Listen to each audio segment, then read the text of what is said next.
اعوذ باللہ من الشیطان الرجیم بسم اللہ الرحمن الرحیم الحمد للہ رب العالمین والصلاة والسلام علی اشرف الانبیاء والمرسلین وآلہ الطیبین الطاہرین۔ اعوذ باللہ من الشیطان الرجیم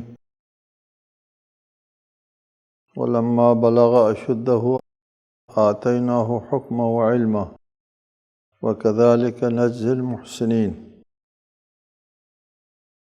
سورہ یوسف آیت 22۔ اور جب یوسف اپنی جوانی کو پہنچے تو ہم نے انہیں علم اور حکمت عطا کی، اور ہم نیکی کرنے والوں کو ایسی ہی جزا دیا کرتے ہیں۔ وَلَمَّا بَلَغَ أَشُدَّهُ، جب یوسف جوانی کو پہنچے، بلغ اشدہ کہتے ہیں کہ عمر کے اس حصے پر پہنچے جہاں سے انسان کے اعصاب مضبوط ہوا کرتے ہیں، مثلاً 30-35 سال۔ ایک دیگر آیت میں ہے وَبَلَغَ 40 سَنَةً،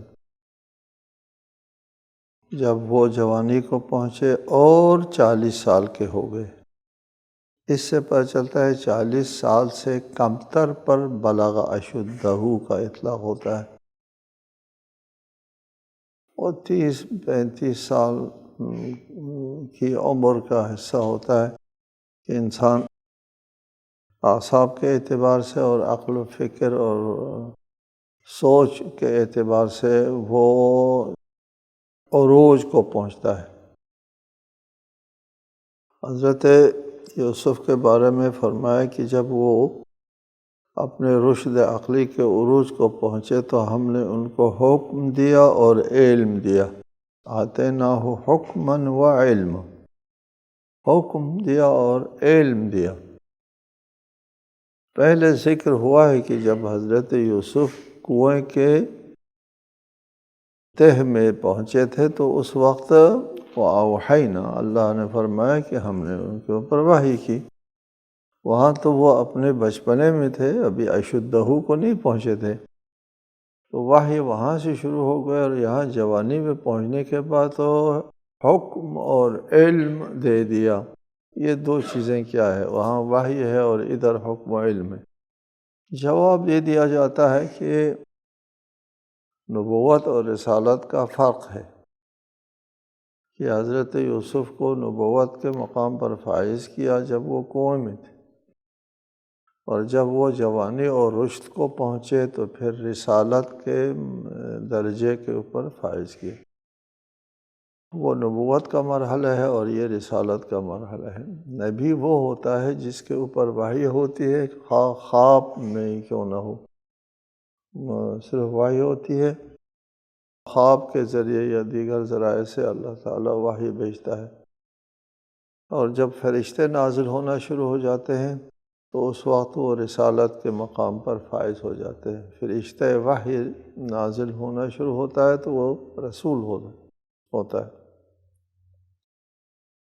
یہاں حضرت یوسف رشد عقلی کے اس مرحلے پر پہنچے کہ اب یہ اللہ کے رسالت کو لوگوں تک پہنچانے کے قابل ہو گئے۔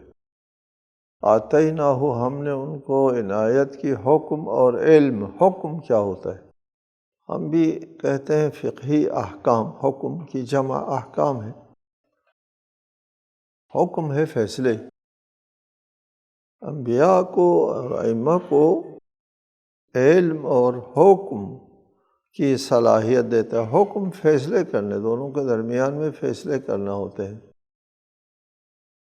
اور یہ فیصلے کا جو درجہ ہے، فیصلہ کرنے کی جو صلاحیت ہے، وہ پھر اللہ تعالیٰ کی طرف سے خداداد ہوتی ہے، تکوینی ہوتی ہے۔ انبیاء ائمہ کو اور انبیاء کو اللہ تعالیٰ کی طرف سے حکم یعنی فیصلے کی صلاحیت۔ فیصلہ کس قسم کا فیصلہ؟ کوئی مسئلہ آتا ہے سامنے اور اس کا جواب دینا ہوتا ہے، متخاصمین آتے ہیں، جھگڑا دو آدمیوں کے درمیان میں، اس میں فیصلہ کرنا ہوتا ہے۔ جیسا کہ حضرت داؤد اور حضرت سلیمان قرآن نے بیان کیا ہے، کو ایک واقعہ پیش آیا تھا کہ ایک آدمی کی کھیت میں دوسرے آدمی کی بکریاں گھس گئیں اور کھیت کو نقصان پہنچا، تو حضرت داؤد نے فیصلہ دیا کہ یہ بکریاں جو ہے وہ کھیت والوں کی ملکیت میں دے دی جائے۔ لیکن حضرت سلیمان نے ایک اور فیصلہ کر دیا، اور یہ کیا کہ جب تک اس کھیت کی فصل جو ہے وہ سابقہ حالت میں نہیں آتی، اس وقت تک بکریاں جو ہے وہ کھیت والوں کے پاس رہیں۔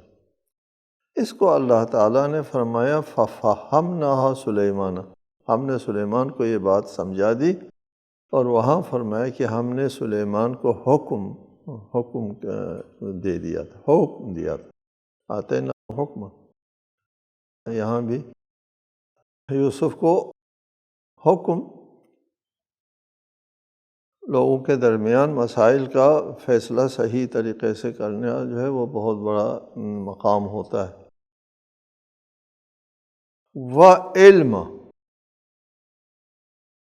ایک تو ہوتا ہے علم، اور اس سے پہلے حکم، فیصلے کی طاقت، فیصلے کی قوت، متخاصمین کے مسائل کی معاملہ فہمی۔ پہلے معاملہ فہمی بہت اہم ہوتا ہے، پھر اس کے بعد علم کے مطابق فیصلہ سنایا جاتا ہے۔ جس طرح ڈاکٹر کے لیے ضروری ہے پہلے تشخیص ہو اور پھر بعد میں علاج کا فیصلہ دیا جاتا ہے۔ تشخیص اور چیز ہے، علم اور چیز ہے۔ ڈاکٹر کے پاس علم ہوتا ہے، تشخیص نہیں ہوتی۔ تشخیص ہو اور علم نہ ہو کہ اس کے لیے کون سی دوائی چاہیے، فائدہ نہیں دیتا۔ ایک تشخیص چاہیے اور ایک علم چاہیے، دو چیزیں۔ بالکل اسی طرح انبیاء کے لیے ایک حکم چاہیے، فیصلے کی قوت، طاقت، فہم و فراست، اور پھر معاملہ فہمی کے بعد پھر اس کا حکم کیا ہے، وہ علم کے مطابق۔ چنانچہ حضرت یوسف کو ہم نے حکم بھی دیا اور علم دیا۔ وَكَذَلِكَ نَجْزِي الْمُحْسِنِينَ، ہم نیکی کرنے والوں کو ایسے ہی جزا دیتے ہیں۔ اس سے پتہ چلا کہ حضرت یوسف کو جو حکم، علم یا نبوت کا، جو رسالت کا مقام دیا گیا تھا، مفت میں نہیں ملا تھا، اس میں یہ صلاحیت موجود تھی۔ وہ صلاحیت ویسے ہے، کسبی نہیں ہے، پہلے بھی بتایا آپ کو۔ مقام الہی منصب کسبی نہیں ہوا کرتا ہے، الہی ہوا کرتا ہے۔ دوسرے تعبیر میں ہم نے پہلے آپ کو بتایا تھا کہ وہ تشریعی نہیں ہوتا، تکوینی ہوتا ہے۔ لیکن تکوینی جو ہوتا ہے، الہی جو ہوتا ہے، وہ بھی مفت میں نہیں ہوتا۔ کذالک نجزی المحسنین، اور نیکی کرنے والا تھا یوسف، اور یہ اہلیت ان کے اندر موجود تھی، اس لیے ہم نے ان کو حکم اور علم عنایت فرمائی۔ وراودته التي هو في بيتها عن نفسه وغلقت الأبواب وقالت هيت لك قال معاذ الله إنه ربي أحسن مثواي إنه لا يفلح الظالمون۔ اور یوسف جس گھر میں تھے، جس عورت کے گھر میں تھے، اس نے انہیں اپنے ارادے سے منحرف کر کے اپنی طرف مائل کرنا چاہا، اور سارے دروازے بند کر کے کہنے لگے آ جاؤ۔ یوسف نے کہا پناہ بخدا، یقیناً میرے رب نے مجھے اچھا مقام دیا ہے، بے شک اللہ ظالموں کو کبھی فلاح نہیں دیتا۔ یہ واقعہ مشہور ہے کہ جس گھر میں حضرت یوسف تھے، اس گھر کی عورت حضرت یوسف پر فریفتہ ہو جاتی ہے، اور وہ گناہ کی دعوت دینا شروع کرتی ہے۔ وغلقت الابواب، یہ بتاتا ہے کہ کسی قسم کا کوئی خطرہ نہیں تھا۔ گھر کی خاتون ہے، خاتون بھی معمولی نہیں ہے، عزیز مصر کی خاتون ہے، اقتدار اور حکومت اور ملک میں ان کا اثر رسوخ والی خاتون ہے، اسی قسم کا کوئی خطرہ مطرہ نہیں ہے۔ اور اس طرف حضرت یوسف بھی اپنے شباب میں ہیں اور عمر کے اس حصے میں ہے کہ انسان اس حصے میں دیوانہ ہوتا ہے، عقل سے کام لینے کی نوبت کم آیا کرتی ہے۔ اور پھر اس گھر میں کسی چیز کی کمی نہیں ہے، خاتون خانہ کے اس پر فریفتہ ہو جاتی ہے تو اس کے کہنے ماننے میں بہت ساری مصلحتیں ہیں۔ ہم جیسے لوگوں کے لیے ہوتا ہے ذہن کا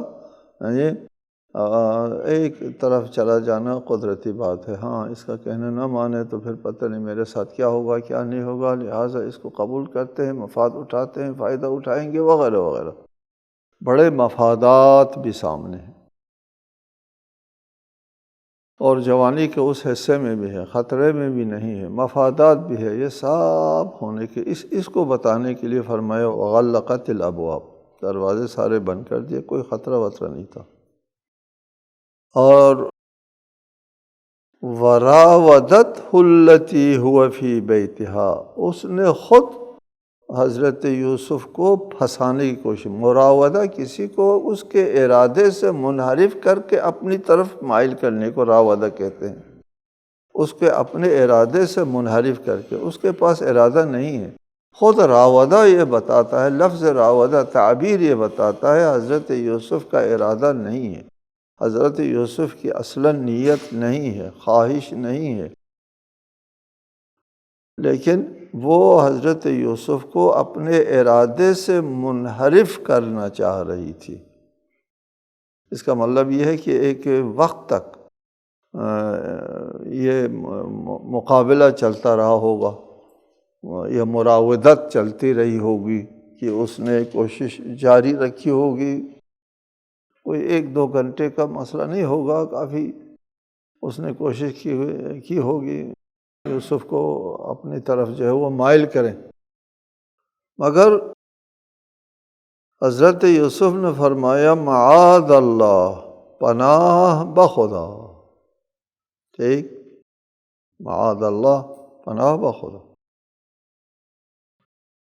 یوسف اللہ کے پناہ میں چلا جاتا ہے۔ اور چونکہ خدا شناس انسان ہے، ان کو پتہ ہے کہ یہاں اس سے بچنے کا راستہ کیا ہے، کون ہے، کون ذات ہے جو اس چیز سے بچا سکتی ہے، وہ ان کو پتہ ہے، اللہ ہے، تو اللہ کے پناہ میں چلیں گے۔ چونکہ اس عورت نے جو دعوت دی تھی، اس کی دعوت جو ہے وہ اللہ کی نافرمانی کی دعوت تھی، لہٰذا حضرت یوسف نے پناہ بھی اسی اللہ کے لیے جس کی نافرمانی کی دعوت دی جا رہی تھی، قال معاذ اللہ۔ اور یہاں سے پتہ چلتا ہے کہ انسان کو اگر کسی گناہ سے بچا سکتا ہے تو اللہ تعالیٰ بچا سکتا ہے، اس صورت میں کہ ہم اگر اللہ کی طرف رجوع کریں، ذکر خدا ہمارے ذہن میں تازہ ہو، ہمیشہ ذکر خدا ہو، خدا کو حاضر ناظر اگر ہم سمجھتے ہیں تو پھر فوراً اللہ کی طرف جو ہے وہ پناہ مانگا جاتا ہے۔ انہ ربی احسن مثوایا، میرے رب نے مجھے اچھا مقام دیا ہے۔ یہاں رب سے مراد کون ہے؟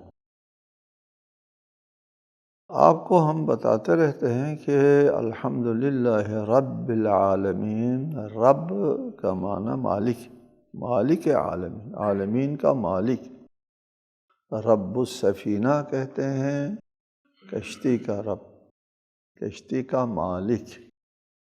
لفظ رب اگر غیر اللہ کے لیے استعمال ہوتا ہے تو پھر اضافے کے ساتھ ہوتا ہے، ربۃ البیت، رب السفینہ، گھر کشتی کی طرف منسوب کر کے کسی خاص چیز کا مالک، لیکن مطلق رب صرف اللہ تعالیٰ کے لیے استعمال ہوتا ہے۔ جی آپ کہیں گے ربی، میرا رب، میرا مالک کون ہے؟ خدا ہے۔ البتہ جب بردہ فروشی اور غلامی کا زمانہ تھا تو غلام کا جو مالک ہوتا ہے اس کو بھی رب کہتے ہیں، غلام کے مالک کو رب کہتے ہیں اور غلام کو عبد کہتے ہیں، عبد، ٹھیک ہے۔ اسی سورہ یوسف میں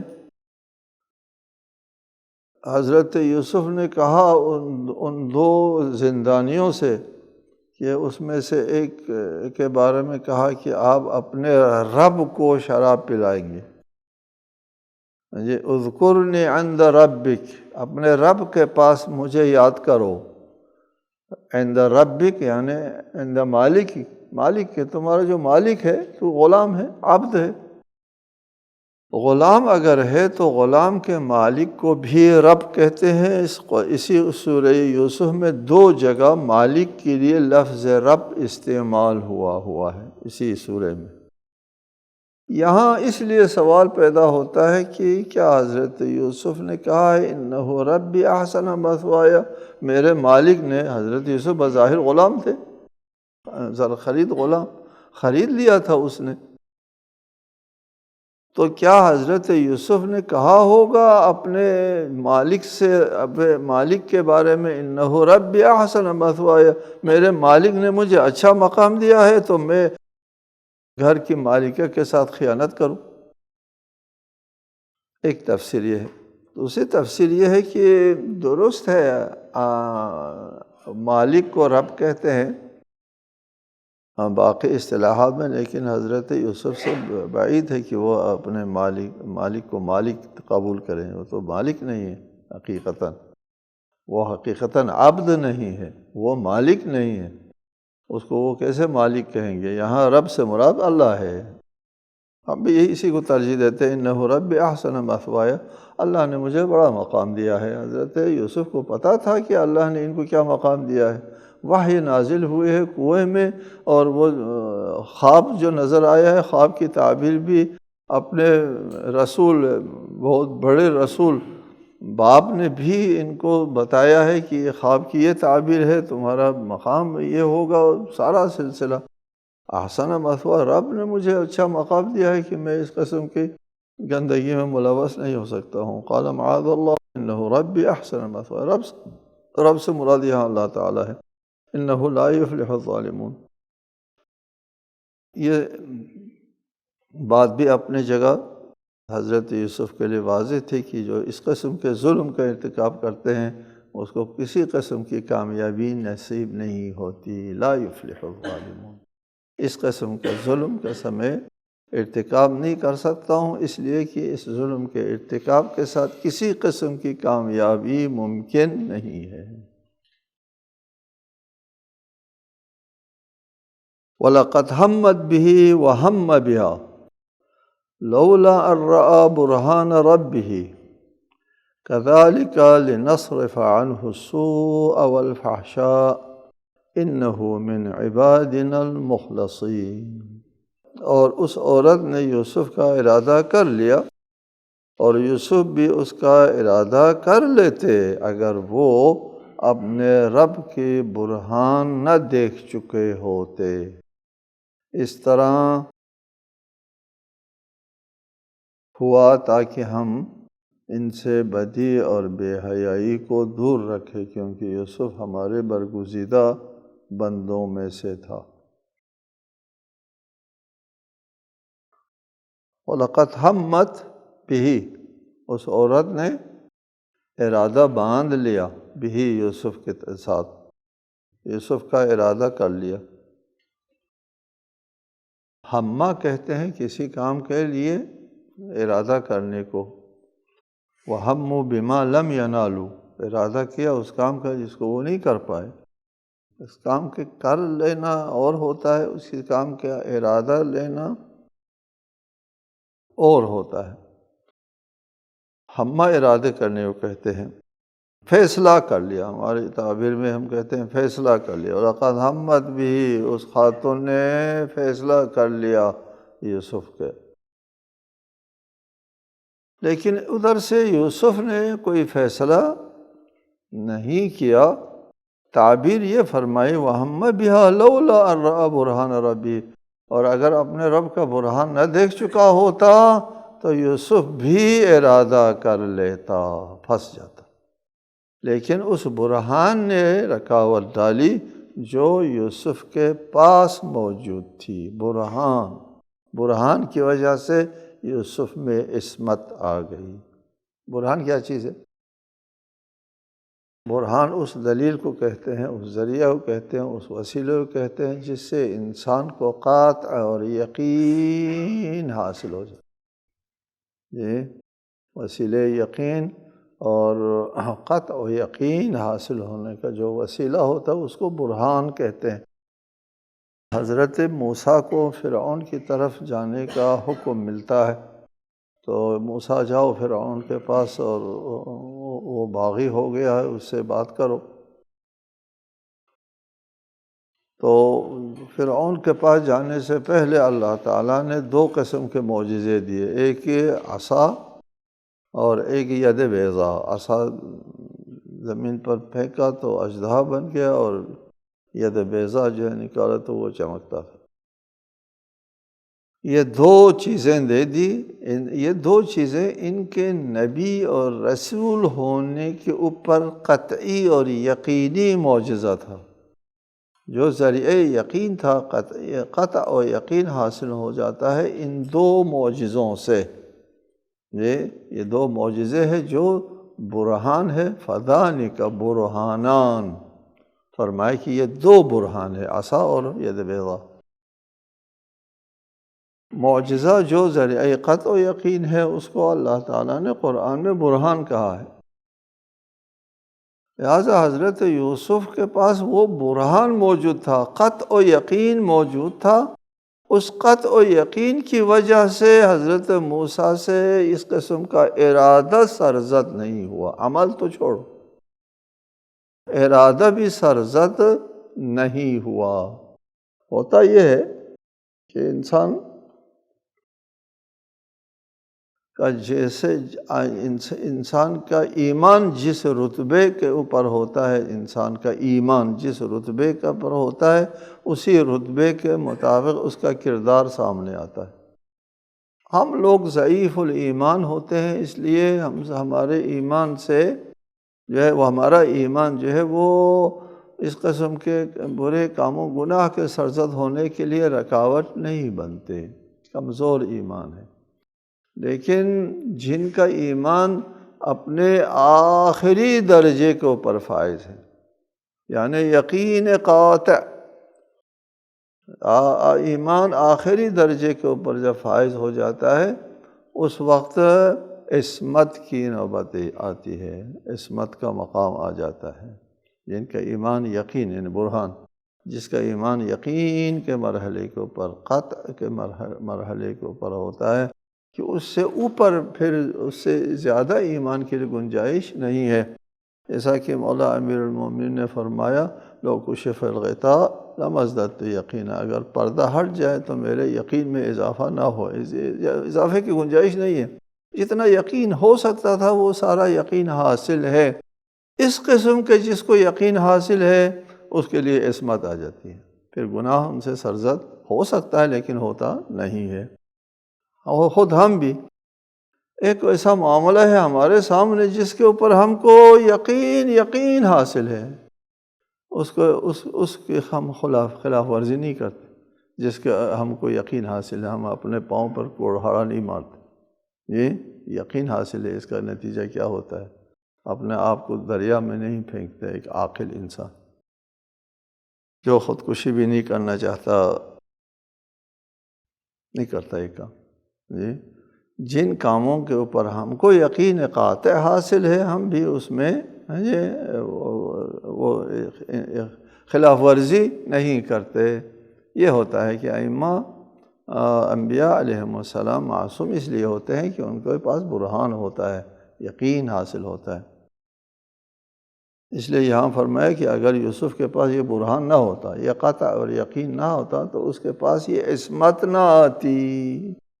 لولا ان رأى برہان ربہ کذالک لنصرف عنہ السوء، ایسا ہم نے اس لیے کیا برہان ان کو دے دیا، کس لیے دے دیا؟ تاکہ برائی اور بے حیائی کو یوسف سے دور کرے، نہیں کہ یوسف کو بے حیائی سے دور کرے، نہیں، یہ بے حیائی اور برائی کو یوسف کے نزدیک نہ آنے دے۔ انہ من عبادنا المخلصین، اس لیے کہ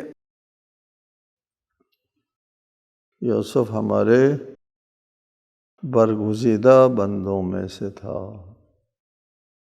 اس کی برگزیدگی اسی لیے کہ اس کے وہ عصمت اور نبوت اور رسالت کے مقام پر اللہ تعالیٰ نے فائز کیا۔ واستبق الباب وقدت قمیصه من دبر وألف يا سيدها لدى الباب قالت ما جزاء من أراد بأهلك سوءا إلا أن يسجن أو عذاب أليم۔ دونوں دروازے کی طرف دوڑ پڑے اور اس عورت نے یوسف کا کرتا پیچھے سے پھاڑ دیا۔ اتنے میں دونوں نے اس عورت کے شوہر کو دروازے پر موجود پایا۔ عورت کہنے لگی جو شخص تیری بیوی کے ساتھ برا ارادہ کرے اس کی سزا کیا ہو سکتی ہے سوائے اس کے کہ اسے قید میں ڈالا جائے یا دردناک عذاب دیا جائے۔ بہرحال اس خاتون نے ان کو پھسلانے کی کوشش کی، وہ قابو نہیں ہوتے تھے، حضرت یوسف بھاگ جاتے ہیں اور وہ پیچھے سے پکڑ لیتی ہے، اور اس سے صورتحال میں ان کی قمیص جو ہے وہ پیچھے سے پھٹ جاتی ہے، کرتا پھٹ گیا پیچھے سے، اور اتفاقاً دروازے کے اوپر جو ہے وہ اس عورت کا شوہر بھی مل جاتا ہے۔